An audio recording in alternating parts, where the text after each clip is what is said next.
দেখো আজকে বানাবো আমি এখন কড়াইতে তেল দিয়েছি, শুকনো লঙ্কা তেজপাতা ফোড়ন দিয়েছি, এখন জিরা বাটা জিরা ফোড়ন দিয়েছি, এখন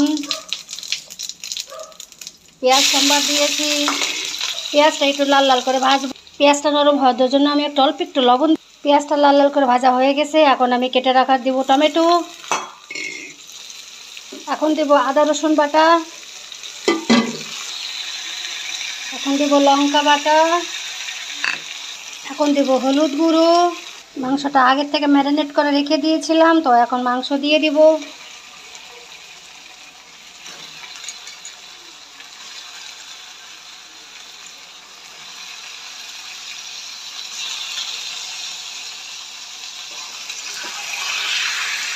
এখন একটু নাড়াচাড়া করব।